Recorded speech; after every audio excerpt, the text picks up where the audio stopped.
thought you might enjoy a quick Hopkins guide to who's who in the Labour leadership contest that's coming up. In the lead is Keir Starmer, a man so filled with self love, he doesn't just get tennis elbow, he gets tennis wrist. You should be able to work out by viewing which one is his preferred. He loves me, myself, and I more than any other. It seems that Labour are about to elect another multi-millionaire, London-centric arch Remainer to lead their party because the last one was so successful.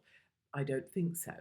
Next up is a lady called Rebecca Long Bailey. She is a socialist, a proud socialist. She's pushing hard on a Green New Deal. She says that she would rate Jeremy Corbyn as a 10 out of 10 for his leadership qualities, which is a little bit like rating Prince Andrew as a 10 for his services to the royal family.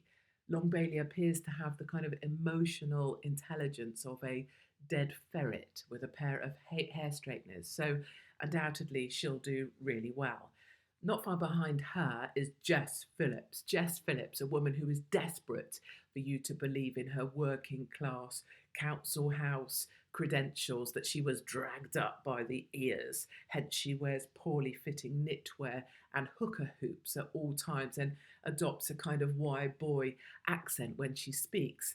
She'd be much better suited at being a celebrity. She loves a bit of TV time or magazine time. I'm not sure politics are really her thing. When you look at her expenses as well, she is one of the largest claimants from the taxpayer. In 2018, she claimed a massive £207,000 in expenses, much of which was paid to her husband, her secretary, that she helpfully employs. I do wonder exactly what Jess Phillips is after. Emily Thornberry. It is difficult to tell Emily Thornberry apart from a house brick. They are both equally solid items and not in a good way. Emily reminds me of my old Girl Guide leader who used to smell of fish, kind of deeply unpleasant.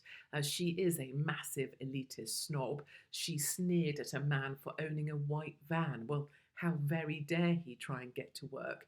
And for flying the English flag from his home. You're not allowed to be proud of your country if you're Labour. Is that the deal, Emily?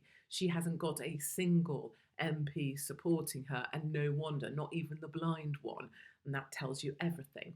There is a guy called Clive Lewis running as well. No, me either. Not a clue. I suppose it stops Labour getting the hashtag Labour oh so white. Maybe that's the thing. He does also have a reputation as telling a man once at a Labour conference, I think at a fringe event, to get down on your knees, bitch, which may say more about his private life than really we need to know. And finally, the good news, a lady called Lisa Nandy. She's a thoroughly decent individual. She was re-elected by her Labour constituents. She supports hard work. She supports people that want to try hard for this country. She backed Boris's Brexit deal. She was against a second referendum. She supported the will of the people. Thoroughly lovely lady. And as such, of course, she doesn't stand a chance. So in summary, Lisa Nandy deserves it. Keir Starmer thinks he's entitled to it. But I believe that with the backing of the unions and Jeremy Corbyn, it's Long Bailey that will get the win.